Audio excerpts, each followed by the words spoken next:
Next CM ఎవరు గెలవాలనుకుంటున్నారు? జగన్మోహన్ రెడ్డి. ఎందుకంటే అభివృద్ధి సంక్షేమ పథకాలు అన్నీ సక్రంగా ఉండేవి కాబట్టి చెప్పేది నువ్వు. సంక్షేమం లేదని చెప్పి తెలుగుదేశం వాళ్ళను జనసేన వాళ్ళు చెబుతున్నారు.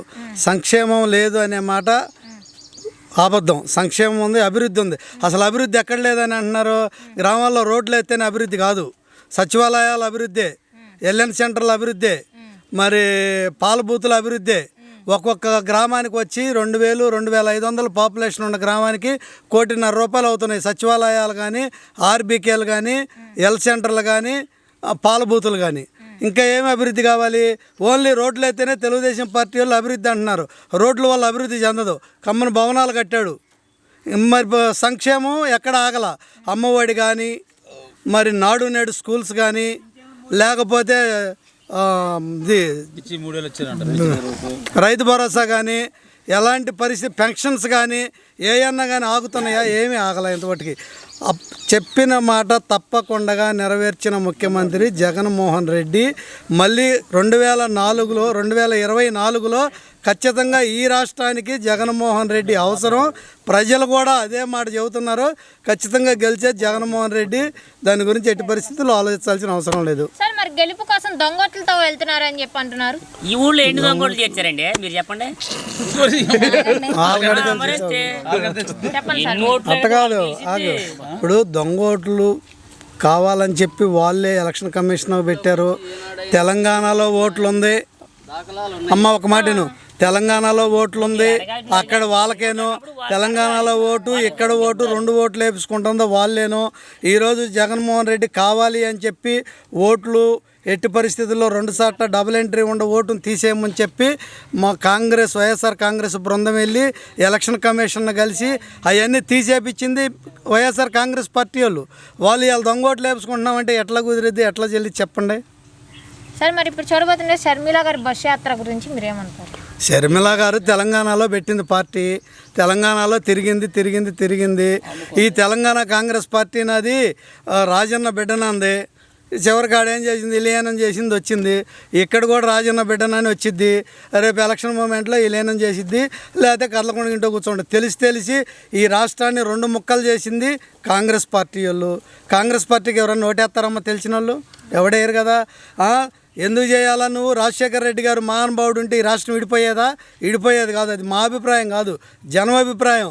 రాజకీయ నాయకులు చెప్పే మాట కాదు, జనం చెప్పే మాట. రాజశేఖర రెడ్డి గారు చనిపోవటం కారణం ఈ రాష్ట్రంలో తెలంగాణకి సోనియా గాంధీ పట్టం కట్టింది, ఎడదీసింది. ఆ రోజు ఏమందమ్మ మీ షర్మిల? కాంగ్రెస్ పార్టీ హస్తం ఉంది. జగన్మోహన్ రెడ్డిని, రాజశేఖర రెడ్డి చనిపోయిన ఆయన్నే ఛార్జ్షీట్లో చేర్చారని చెప్పి గందరగోళం చేసింది రోడ్ల మీదకి వచ్చి. ఈరోజు అదే కాంగ్రెస్ పార్టీతో నేను అధ్యక్షురాలను అయ్యాను, పగ్గాలు చేపట్టానంటే ఎవడేస్తాడు? 100కి 1 కోటి కూడా పడదు. అదే పరిస్థితి. సరే, ఆయన వ్యక్తిగత విషయం, ఆయన అయితే విమర్శించాల్సిన పరిస్థితి కాదు. ఆయన పార్టీలో ఉండాలని కోరుకున్నాము. ఆయన మా అభిమాని. ఆయన ఒక రకంగా చెప్పాలంటే ఆయన పోవటం ఒక రకంగా పార్టీకి కూడా నష్టమేనది. మరి అది అక్కడ భేదాభిప్రాయాలు ఎందుకు వచ్చినాయో తెలియదు. ఆయన పోవటం ఇబ్బందికరంగానే, దాన్ని మేము ఏం కాదంటలేదు. ఉండాల్సిందని కోరుకుంటున్నాం. ఉండలేదు కాబట్టి చేయగలిగింది ఏం లేదు. బీజేపీ చెప్పినట్టు చేస్తున్నారని అమ్మా, నేను మాట చెబుతాను. నేను గ్రామ పంచాయతీ సర్పంచ్ని.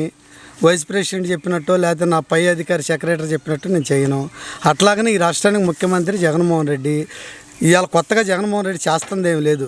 మేనిఫెస్టోలో ఏమైతే చెప్పాడో, ఇప్పుడు మనకి సార్వత్రిక ఎన్నికల్లో ఎంపీలు ఎమ్మెల్యేలు అందరితో ఒకేసారి మనకేం చెప్పాడు? ఆ రోజు మేనిఫెస్టోలో ఏదైతే చెప్పాడో దాని ప్రకారం అమలు చేస్తా వెళ్తున్నాడు. ఇంకా దాని కొత్తగా బీజేపీ వాళ్ళు చెప్పేదేముంది, బీజేపీ వాళ్ళు చేపించేదేముంది? మేనిఫెస్టో ప్రకారం ప్రతి ఆకాంక్ష ప్రకారం ప్రతి వ్యక్తికి న్యాయం జరగాలి.